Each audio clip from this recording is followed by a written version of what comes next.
দক্ষিণ কোরিয়ান নাটক, সিনেমা ও গান সারা বিশ্বে দ্রুতগতিতে ছড়িয়ে পড়েছে, বিনোদনের অন্যতম অনুষঙ্গ হিসেবে জায়গা করে নিয়েছে।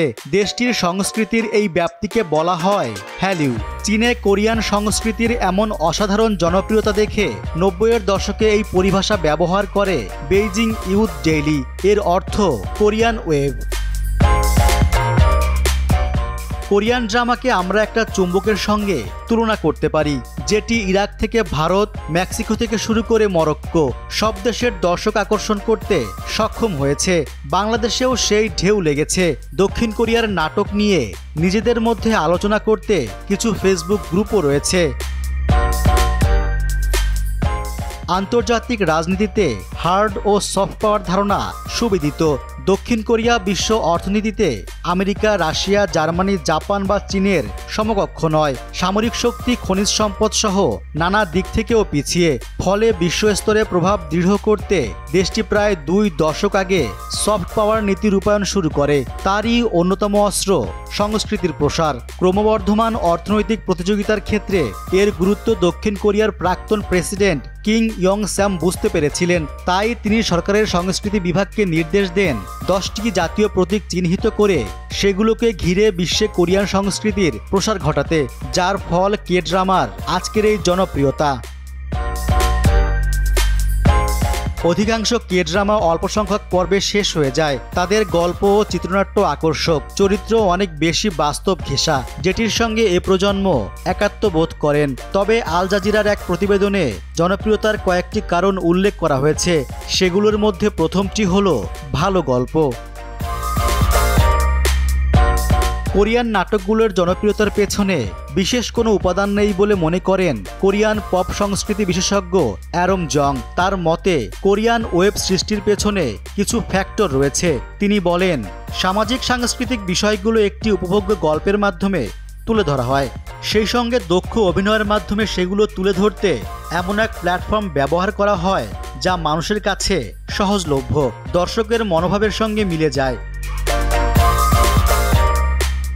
স্ট্যানফোর্ড বিশ্ববিদ্যালয়ের কোরিয়া প্রোগ্রামের পরিচালক গি উক শিন মনে করেন, স্টোরি টেলিং বা গল্প বলার মান কে ড্রামাকে অন্য পর্যায়ে নিয়ে গেছে। তিনি বলেন, নাটকগুলোর বিষয়বস্তু যে ভালো এটা সবার স্বীকার করা উচিত বলে মনে করি।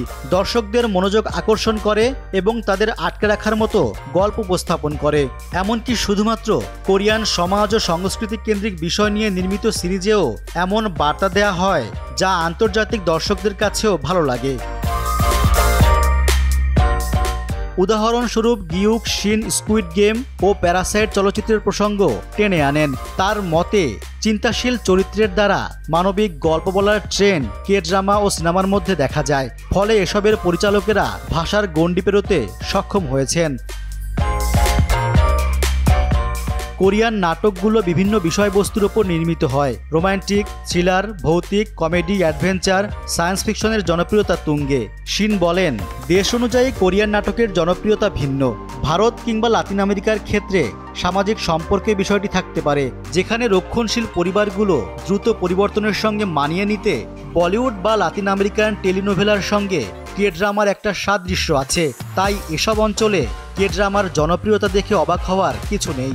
যুক্তরাষ্ট্র সাংস্কৃতিক বৈচিত্র্যকে দিন দিন আরও গুরুত্ব দেওয়া হচ্ছে, যা কে ড্রামার মধ্যে পাওয়া যায়। নারীদের দৃষ্টিকোণ থেকে দেখা কে ড্রামাকে সমসাময়িক প্রতিদ্বন্দ্বীদের থেকে আলাদা করে তুলেছে। গিউক শিন বলেন, কোরিয়ান নাটকগুলোতে নারীদের দৃষ্টিকোণ থেকে জীবন ও ভালোবাসাকে দেখানো হয়। আমেরিকার কন্টেন্টগুলোর ক্ষেত্রে তেমনটা হয় না।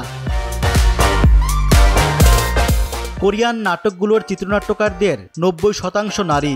এছাড়া প্রোডাকশনের অন্যান্য কাজেও নারীরা সম্পৃক্ত। ফলে পর্দায় নারীদের অনুভূতি ফুটিয়ে তুলতে বেগ পেতে হয় না। পর্দায় আকর্ষণীয় উপস্থাপন কে ড্রামার জনপ্রিয়তার আরেকটি বড় কারণ।